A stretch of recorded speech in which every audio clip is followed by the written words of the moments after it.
La vulnerabilidad y riesgo sísmico en la Comunidad Valenciana. Así que, bueno, muchas gracias. De nada. Yo lo que quería presentar es una parte del curso, me creo que curso tal cual, que será para la formación de técnicos voluntarios para evaluación de daños por catástrofes en la Comunidad Valenciana. En la Comunidad Valenciana, la Dirección General de Emergencias tiene unas unidades de evaluación de daños específicas que están formadas por arquitectos, ingenieros y aparejadores. Y anualmente se da la formación para aquellos que de manera voluntaria quieran formar parte de esa bolsa de técnicos colaboradores para caso de emergencia. Yo me voy a meter más con la arquitectura más residencial, más de día a día, no patrimonial, no tan bonita como nosotros, trabajar más con viviendas a gran escala y prevenir y gestionar las emergencias, ¿no? Entonces, tal cual os traigo lo que se da. Lo que os voy a presentar en concreto es la vulnerabilidad de edificios en la Comunidad Valenciana. Esto forma parte, bueno, esto es la estructura que voy a seguir. Esto realmente surge, este documento que voy a presentar, cuando en el 2010 la gobernación, en este caso, tenía las competencias de la gestión de emergencias por catástrofes en la Comunidad Valenciana y tiene obligación de redactar el plan frente a riesgos sísmicos de la Comunidad Valenciana, porque tenemos una intensidad macrosísmica superior a 7 en la Comunidad Valenciana. Y fuimos de las últimas comunidades autónomas que, a pesar de tener riesgo, redactó los obligados planes de gestión de emergencia. Entonces, de manera rápida, hubo que gestionar varios documentos, aparte del propio plan, que está descargado, a los pasados hubo que hacer documentos técnicos de apoyo para conocer la peligrosidad de la Comunidad Valenciana y para conocer la vulnerabilidad de los edificios en la Comunidad Valenciana. Combinando peligrosidad y vulnerabilidad, se mapea toda la Comunidad Valenciana en los daños, aparte del riesgo por daños, en este caso por sismo, ¿vale? La estructura que se hace del documento técnico de este plan frente a riesgo sísmico de la Comunidad Valenciana es tal cual está: el subjetivo, la metodología, la evaluación de la vulnerabilidad, la estimación de daños. Se hacía tanto a edificios de viviendas como a la población. Esto es una herramienta de gestión de emergencias. Necesitan saber en una ciudad si se da el sismo esperado, con las características de los edificios, las personas que viven allí, cuántas van a ver afectadas, cuántas heridas graves y leves. Esto es matemática pura y dura basada en contrastar la realidad asignándole modelos matemáticos, ¿no? Y entonces tú puedes prever las personas que pueden incluso fallecer, la necesidad de edificios para alojar las personas que han quedado sin hogar, y todo eso hay que cuantificarlo, y luego sobre todo también es establecer la vulnerabilidad de los edificios de importancia especial, los hospitales y parques comunitarios por sus vitales en esa gestión de emergencia, ¿vale? Luego también los daños en líneas vitales, esto no lo hicimos nosotros directamente, colaboramos con la Escuela de Ingenieros de Caminos de la Politécnica, y se hicieron todas las líneas vitales, toda la infraestructura que tiene el territorio. Se mapeó todo, lo pasaré rápido, todos los oleoductos, líneas de teléfonos, de infraestructuras, puentes, ferrocarriles, carreteras, todo se generó en una gran geobase de datos, una geodatabase, perdón, que es lo que se llamaba el catálogo de elementos en riesgo y que lo pedía directamente gobernación. Por lo tanto, se referenciaron casi 60.000 datos que hablamos.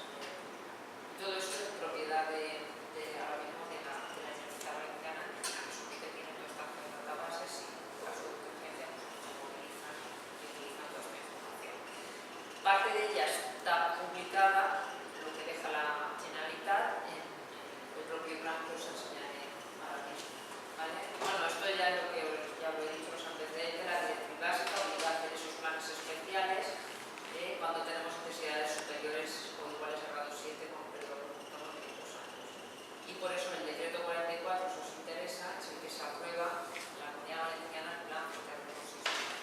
El decreto 44 se presenta una semana antes del sismo del Orca en Alicante, ¿vale? El 11 de mayo del 2011, casi lo presentamos ahí en directo por una semana. Bien, o sea que vino bien porque se acaba de presentar para que vea que la Comunidad Valenciana tenía recién aprobado el plan, si no hubiera quedado fatal.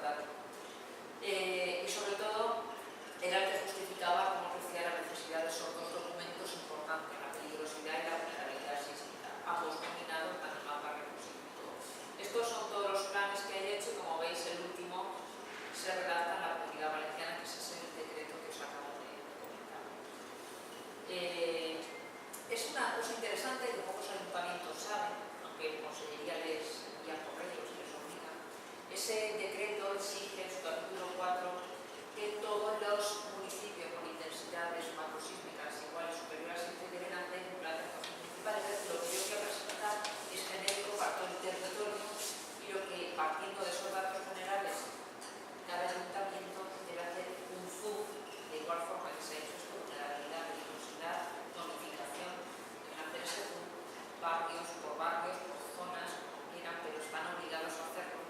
No sé si acaba el que viene tiempo. Pero bueno, es competencia de las administraciones locales de desarrollar todo este decreto. Bueno, aquí tenéis el contenido mínimo, si os interesa, si alguien está vinculado a los ayuntamientos, pues está aquí que hacer que tengo unos guiones y ustedes saben. Imagino que a estas alturas sabéis lo que es peligrosidad, vulnerabilidad, no voy a insistir en ello. Y nosotros lo que hicimos es, bueno, en la parte de peligrosidad, esta es, como veis, la peligrosidad sísmica por los torno de 500 años en España, pero lo que se hizo con la Universidad de Alicante, dirigido por el profesor Juan José Cazorla, se hizo un detalle, obviamente habéis visto muy genérico, mapa de peligrosidad, pero sin embargo, para la Comunidad Valenciana se hicieron también para 100, 500 y 1000 años de periodo de retorno, se establecieron con mucha más precisión esa peligrosidad. Por tanto, todo esto nos lo pasó ya la Universidad de Alicante, que son los que tienen además la responsabilidad de todos los sismógrafos de la Comunidad Valenciana, los que gestionan, nos llevan ellos, cada vez que haya un movimiento de la Comunidad Valenciana se me sale hablando Juan José Cazorla, que yo entrevistan a él, que es el que lleva toda la red sismográfica de la Comunidad Valenciana. Bien, pues ahí tenéis lo que se hizo para 100, 500 y 1000 años, esto lo hicimos nosotros, lo hizo la universidad, y nosotros sí que hicimos esto, la vulnerabilidad de edificios de viviendas, clasificándolas en A, B y C. Ahora os explicaré cómo se hace todo esto, que se supone que tiene que hacer cada municipio ya a nivel de barrio, aquí lo veis a nivel de municipio, una escala muy grande obviamente, y con esta distribución de vulnerabilidad, combinando con la peligrosidad, llegamos a dibujar esto como apartados leves, moderados y altos, como veis ya apuntando bastante hacia el sur, hacia toda la Vega Baja en la Comunidad Valenciana. Ahí se espera el mayor daño. Bueno, estos son todos los métodos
Bien, esto lo consultamos, hicimos luego un intermedio entre esto y otras cosas.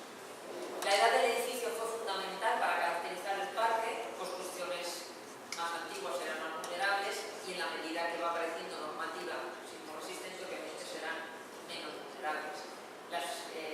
Cuanto más antiguas, pues obviamente menos industrializadas, menos calidad, menos control, menos normas, poco mantenimiento encima. Por lo tanto, se le presupone una mayor vulnerabilidad y es el factor que más cumplimos. Aquí, como curiosidad, hicimos esto para todos los edificios de la Comunidad Valenciana. Relacionamos el año de construcción por periodos con el número de edificios. Y los extremos estaban precisamente entre Torrevieja y Santillana. Santillana había tenido un descenso de población de edificios importante, ¿vale? Sin embargo, Torrevieja, a partir de los años 60, el boom de los años 60 de edificios de vivienda, que encima en Torrevieja se une con el boom del turismo.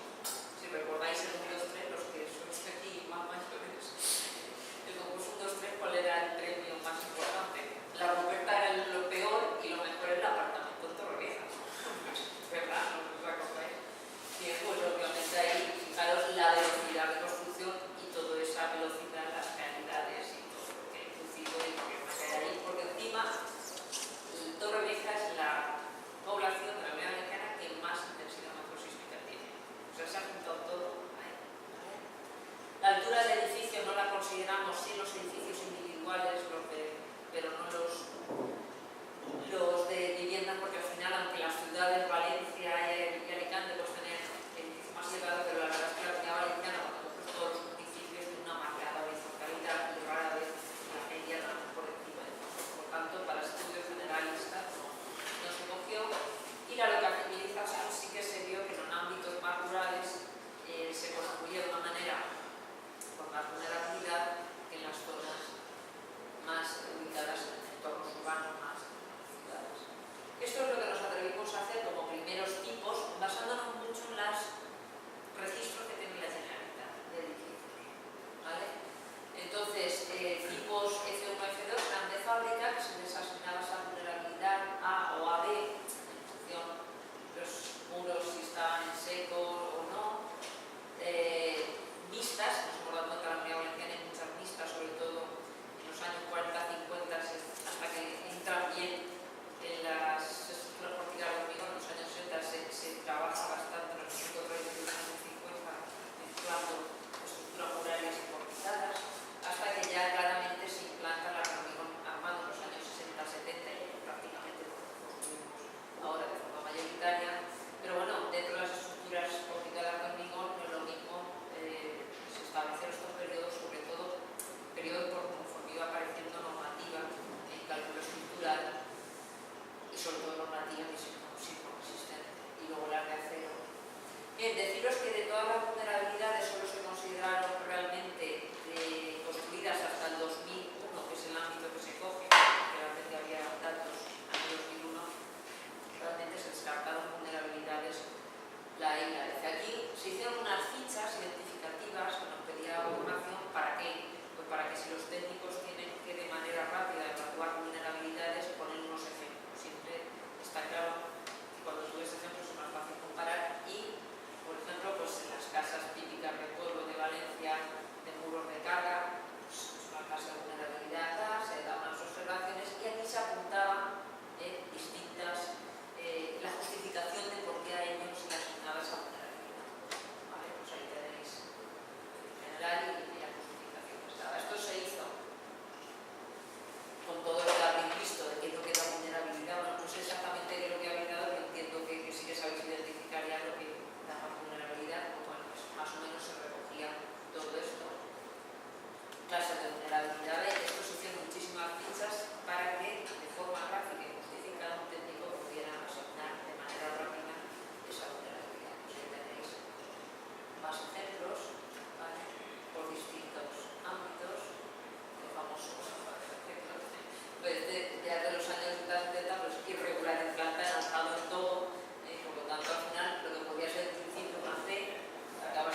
Si no tenéis toda esa información, es muy difícil poder hacer esto con el límite, solo con el catastro, porque de acuerdo, es muy difícil. Pero bueno, sí que pudimos llegar a distribuir en los años 60-70, teníamos el 14% A, 48% B, 40% más o menos, y ninguno en B. Esto sí fue un motor de asignación de vulnerabilidad para todos los municipios. Esto para la zona urbana, veis, en el año 60-70 esta distribución 14, 48, 39, en la que se obtuvo aquí. ¿De acuerdo?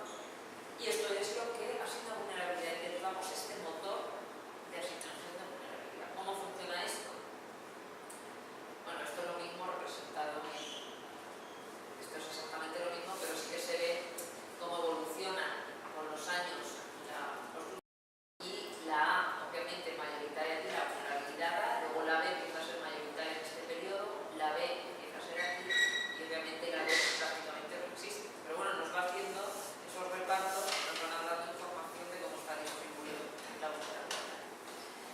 Hicimos sábanas y sábanas y sábanas de datos, porque hay que trabajar con muchos datos. ¿Y qué hicimos? Si, por ejemplo, este municipio tiene todos esos edificios y por décadas de construcción esto es como está distribuido, bueno, si yo ya tengo que en los años 60-70 yo sé cómo voy a asignar esa, que lo que hemos hecho, un motor de cálculo, yo sé que en los años 60-70 voy a hacer el 14% para ser A, pues si llegáis aquí, en los años de ese 7%, ¿vale? El 14%, bueno, está ahí. Esto es anterior a 40. Pues os va dando esa distribución, tanto en número como en porcentaje. Y luego estos son los índices de vulnerabilidad que tenemos. Pero bueno, ya tenemos un primer, con esto ya podríamos mapear por cada municipio qué distribución tenían de A, B, C y D en porcentaje y en número de edificios. ¿De acuerdo? Luego esto se contrastó, no todos obviamente, pues estamos hablando de 900.000 edificios casi con lo que trabajamos, se contrastó con este método de vulnerabilidad que está muy bien, a mí me gusta mucho, lo utilizan mucho en Italia, que tienen una gran tradición y son grandes expertos en todos estos temas. Y sí que algunos de los tipos que hemos identificado se calculó cuál sería el índice de vulnerabilidad. Este es un sistema relativamente ágil porque hace unas 12 o 11 preguntas, algunas cuantitativas, otras cualitativas, pero es un método ágil que yo, siempre que puedo también, pues y en foros y al gobierno que sea, siempre les he comentado que este método se podía incorporar muy bien en los municipios donde tienen diversidad más nosotros, pero es así que incorporar la inspección técnica de edificios. Ya que va el técnico de hacer certificado energético, obviamente este sistema es relativamente sencillo y te va a dar una seguridad más allá de comparar una foto con otra, las fichas que hemos hecho. Bien, se ha utilizado en España, está muy contrastado, es el procedimiento oficial que utiliza la Protección Civil en Italia, ¿vale? Y bueno, lo que hace, para que os hagáis una idea, es que valora, tiene uno para estructura muraria y otro para estructuras porticadas. Y lo que hace es que pregunta estas 11 preguntas. Y tú vas, esto no son vulnerabilidades, estos son unas clases con las que trabajan ellos. Y de hecho la A es buena y la B está mal, al revés, o sea, no olvidéis por eso. Le llama además clase también que mezcla bastante, pero funcionan, no son clases de vulnerabilidad. Entonces va haciendo una pregunta a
esquemas de la E98 del daño, son edificios genéricos, insisto, para toda Europa, pero esto hay que hacer más tracción y ver en nuestro edificio tipo más representativo cuando esto afectaría. ¿De acuerdo?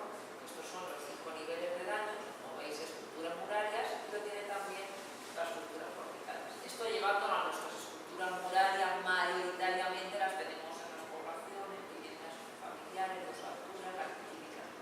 Entonces se hizo un esquema de lo que podría ser empezar los primeros nivel de daño 2, se describe cómo podría ser, las cornisas, las chimeneas, etcétera, y cómo se hace la descripción, incluso con los posibles grados. Esto al técnico también le puede ayudar, pues te lo pedía Consellería, en caso de que haya inspectores, que se les ayude a identificar el grado de forma gráfica con esquemas y ejemplos, ¿no? Y interpretando la L98.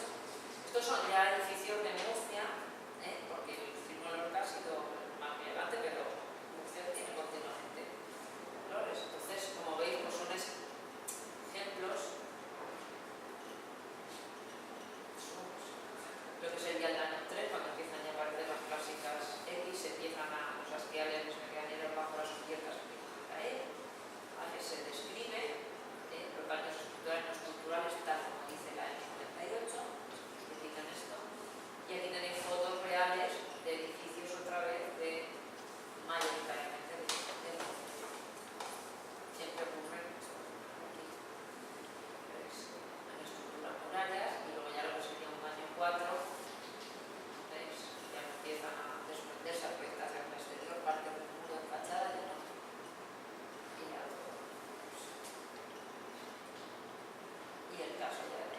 Y luego está para porticadas, que esto es lo que establece la EMS, te da unos criterios, ¿no? Y tú los interpretas, los adaptas, y este es el edificio más representativo de la Comunidad Valenciana, el edificio entre medianeras con 5 alturas, es el que más se repite. Bien, pues los primeros daños, como veis, los elementos de vuelo libre, gancepechos, empiezan a marcarse forjados, empiezan a quedar revestimientos, ese sería el daño 2. Estas son fotos de Lorca ya del último, del sismo de 2011, ¿veis? Gancepechos, los revestimientos, estas son las cruces cuando van.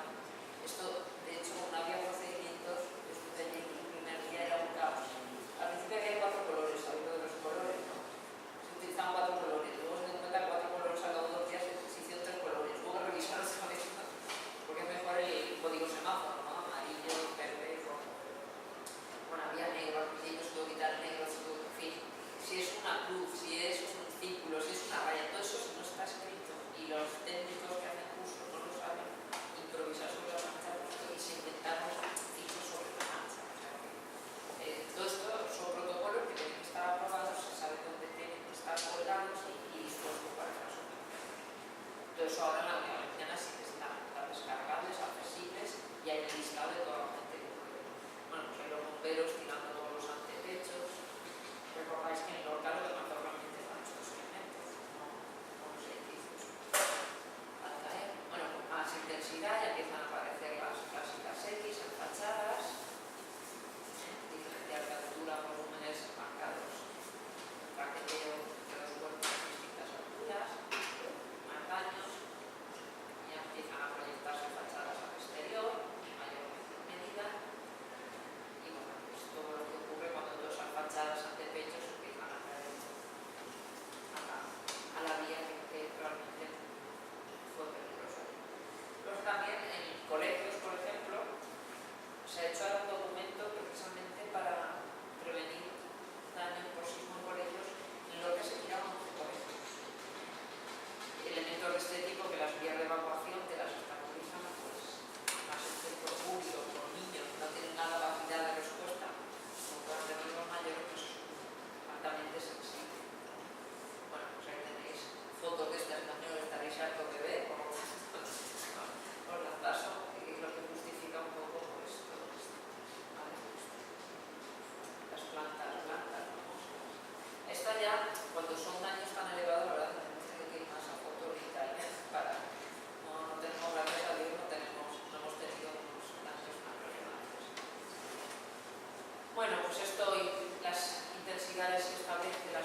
algunos edificios tienen este daño, o muchos edificios tienen este otro, o la mayoría. Y partiendo de esos datos objetivables y sencillos, ¿cómo transformas eso en una distribución más o menos seria?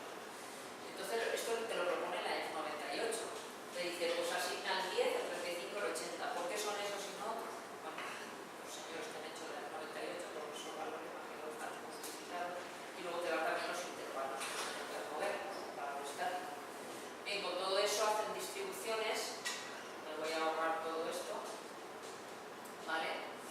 De manera que voy a ir a las generales. Estas, que son otro motor de cálculo. Igual que os he enseñado las otras tablas que tienen vulnerabilidad, estas asignan daño. De manera que si yo tengo todo el parque de viviendas de un municipio, sé cuántas están en clase A de vulnerabilidad, porque lo he hecho, en función de la intensidad que se prevé en el municipio, por ejemplo, si fuera Torrevieja estaríamos aquí en 9,5, ¿vale?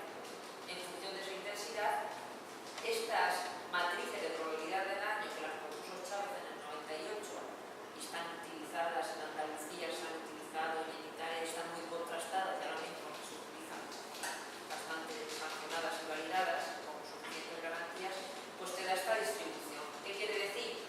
Que por ejemplo en Torrevieja se ocurre este sismo, los edificios que en Torrevieja tienen clase A pues van a tener daño 1 este porcentaje, aumentando el daño 2 y vemos que mayoritariamente el daño 5, que es el máximo, es decir, que el 57% de los edificios de clase A van a tener daño elevado. Eso es mucho, porque realmente estamos en la escala superior. ¿Vale? Bueno, pues esto se hace con las 4 clases para todos los municipios y montamos otra vez las sábanas para la clase A. Absudia, que era el pueblo que tenía 204, se distribuye el daño así, porque yo sé que tiene que dar de BTC y así pasado. Matemática final.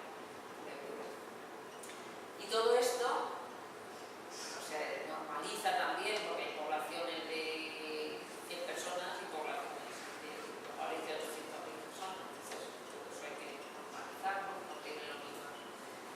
Y bueno, pues ahí tenéis las macromatrices que se montan para A, y tenéis los niveles de daño leve, moderado y grave para la clase de vulnerabilidad, la más elevada, obviamente, los daños graves, parece que sean negativos, ¿no? De los daños leves, moderados en la clase A en porcentaje, y la clase D, que es la mejor, ¿veis? Pues obviamente aquí ya esas intensidades desaparecen, se hace todo más light, conforme tenéis menos vulnerabilidad, los daños graves se disminuyen considerablemente, ¿vale? Pues todo esto es lo que está montado en un GIS, ¿vale? Y luego pues todas estas son las tablas de daño ya globales, tanto para todos los edificios, considerando todas las vulnerabilidades, y bueno, pues estos son los datos que nos permiten luego reflejar para todas ya las vulnerabilidades, nos permiten reflejar estas mapas en GIS que nos pedían la Generalitat.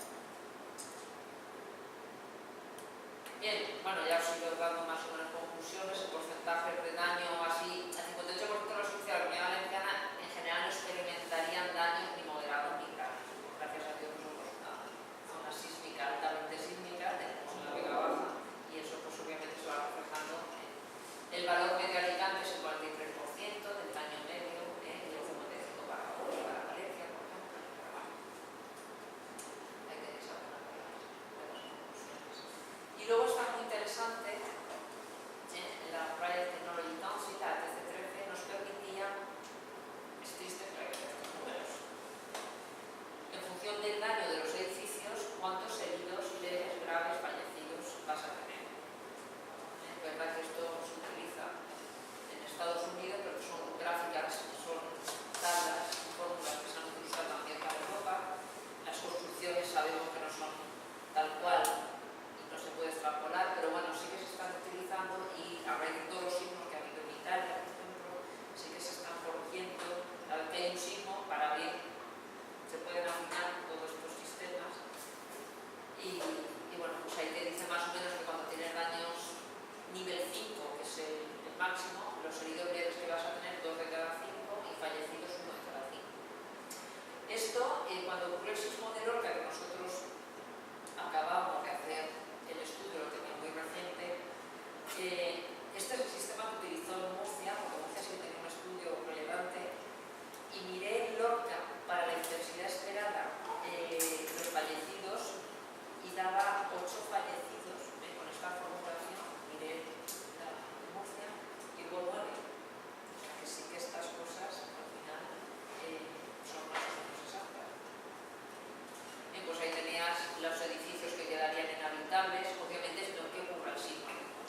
están los consorcios, están los voluntarios, los bomberos de las capitales, los parques de brigadas de emergencia. O sea, hay un montón de... y cada uno tiene sus servicios y su gestión.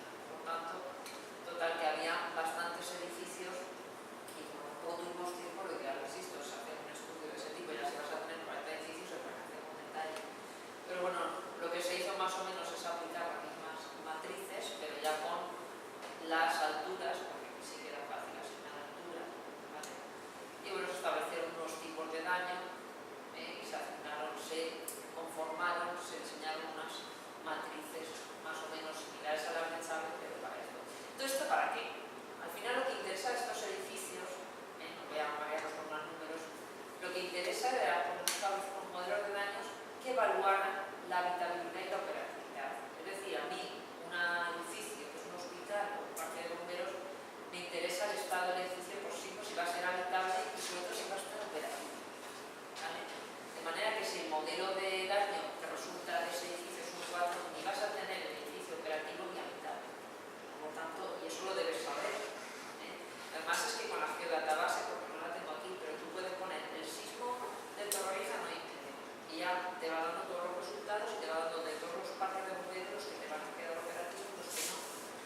Y te va a dar incluso los edificios donde pueden realojar las personas que van a necesitar casa, porque van a quedar no sé cuántos edificios, y te dice dónde puedes realojarlos, porque aquí metimos incluso los hoteles, los polideportivos, los edificios en alquiler, apartamentos turísticos, se hizo todo, de manera que tú necesitas realojar 1000 personas, sepas qué edificios hay, con todos sus datos de contacto, teléfonos, todo se metió.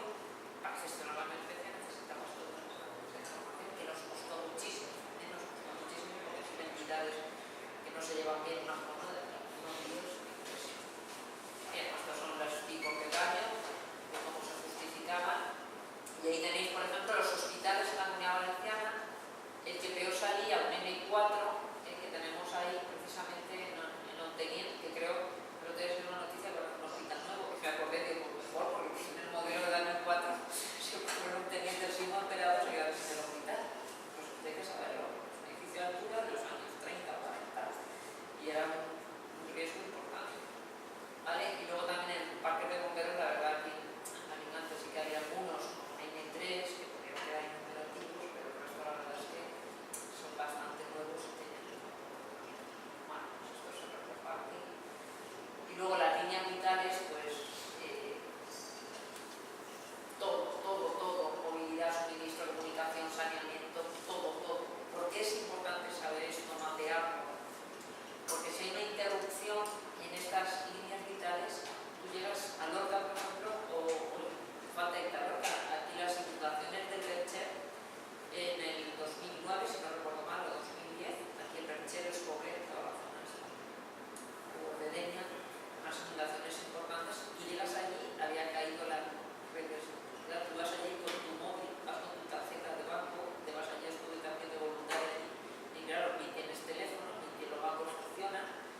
catálogo, que sí que es interesante, el catálogo es toda esta database que se montó, y con esto acabo, ¿veis? Pues, bueno, ahí lo que define es meter todas estas líneas vitales, todos los edificios de importancia vital, generarlo en un único documento. Ahí tenéis todo lo que se incluyó en el catálogo del ventorrismo. Aquí sí que se metieron las centrales nucleares o térmicas, porque también lo dice la ley.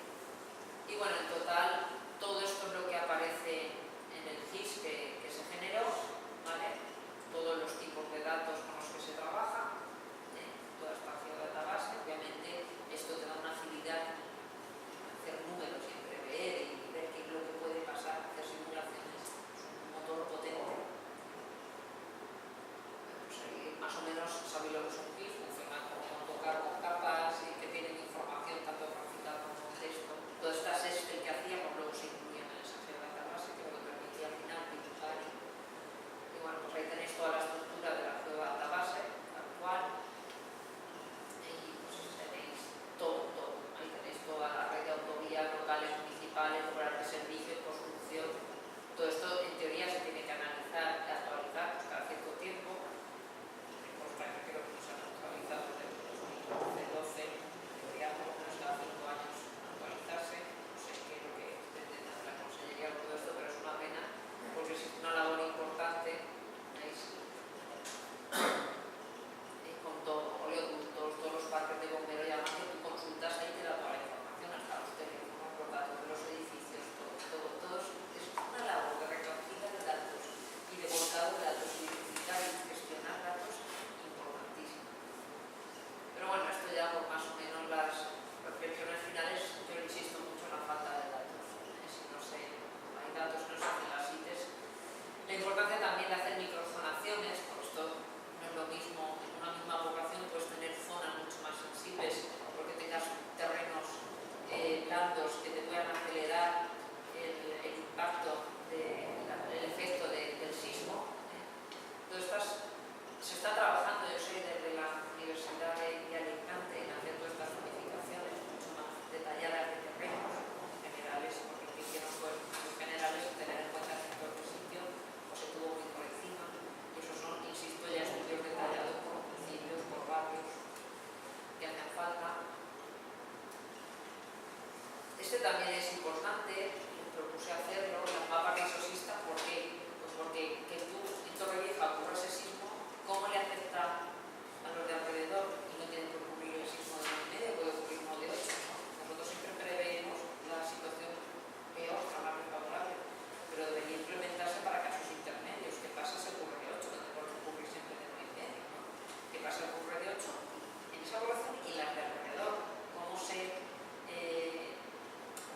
en qué radio afecta y en qué medida y en qué daños va a producir en los municipios de alrededor? Todo esto también entiendo que es fundamental, ¿vale?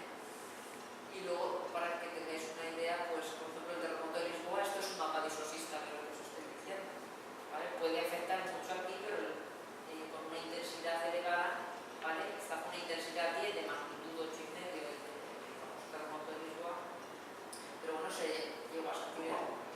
Pues eso debería hacer en una escala mucho más detallada, municipio a municipio, de qué pasaría sobre una parte de risosistas. Aquí tenéis un mapa risosista del terremoto de 1829, el famoso de Torrevieja, ¿vale? El famoso grabado donde se ven todas las torres con los 5 corros, como ha dicho antes. Ahí ya lo dibujaban así. Y bueno, pues. Y este siempre lo pongo al final porque me hace gracia, no sé si lo conocéis. Yo tampoco, no puedo hablar de todos estos estudios. En el 2010 yo sabía que hay un patrón de San Emilio Obispo, que es el patrón de los terremotos. Me llamó la atención que en muchos municipios de Alicante hay muchas calles dedicadas a San Emilio. Y ahí tenéis la oración a San Emilio para que nos proteja de los terremotos, pero bueno, para proteger los terremotos lo que hay que tener es estar informado, prevenirlos y saber que y luego por la vela que quieras a San Emilio y ya está. Y bueno, con esto ya pues lo dejo y espero que os haya tenido interés. Quería comentaros que tenéis, si os interesan las fichas de evaluación de daño rápida, que son unas hojas, están descargables en la web del IBE, por ejemplo, si os interesan son fichas que utilizan los técnicos que están en esa unidad de evaluación de daños. Si entráis en la web de IE están descargables